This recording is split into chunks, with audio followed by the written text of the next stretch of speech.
ಓಂ ನಮಃ ಶಿವ. ಕರ್ನಾಟಕದ ಎಲ್ಲ ಜನತೆಗೆ ಒಂದು ಒಳ್ಳೆಯ ವಿಚಾರಧಾರೆಯನ್ನು ನಾನು ಇವತ್ತು ತಮ್ಮೆದುರಿಗೆ ಇಡ್ತಾ ಇದ್ದೀನಿ. ಒಳ್ಳೆಯ ಒಂದು ಸಕಾಲ.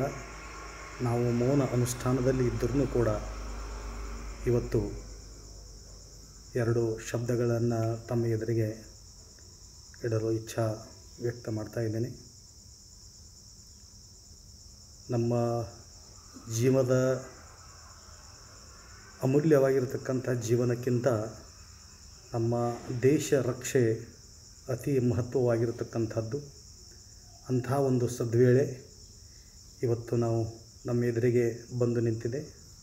ಒಳ್ಳೆಯ ವಿಚಾರ ಮಾಡಿ ಸ್ವಾರ್ಥದ ಮತದಾನ ಮಾಡದೆ ದೇಶದ ಹಿತವನ್ನು ಬಯಸಿ ಮತದಾನವನ್ನು ಮಾಡಬೇಕು.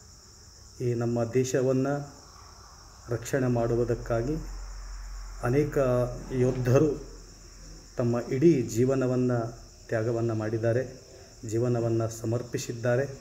ಆದ್ದರಿಂದ ಈ ನಮ್ಮ ಅಮೂಲ್ಯ ವೇಳೆ ನಾವು ಸ್ವಾರ್ಥದ ವಿಚಾರ ಮಾಡದೆ ದೇಶದ ಹಿತವನ್ನು ವಿಚಾರ ಮಾಡಿ ತಮ್ಮ ಅಮೂಲ್ಯವಾಗಿರತಕ್ಕಂಥ ದೇಣಿಗೆಯ ಸ್ವರೂಪದಲ್ಲಿ ಮತದಾನವನ್ನು ಮಾಡಬೇಕು.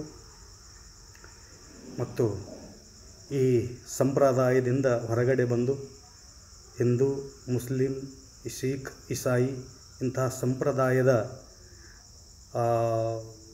ಮೋಹದಲ್ಲಿ ಬಿದ್ದು ದೇಶ ಕಡೆ ನಾವು ಗಮನ ಕೊಡದೆ ಆ ರೀತಿಯಾಗಿರ್ತಕ್ಕಂಥ ಹೆಜ್ಜೆಯನ್ನು ನಾವು ಮುಂದೆ ಇಡಬಾರದು.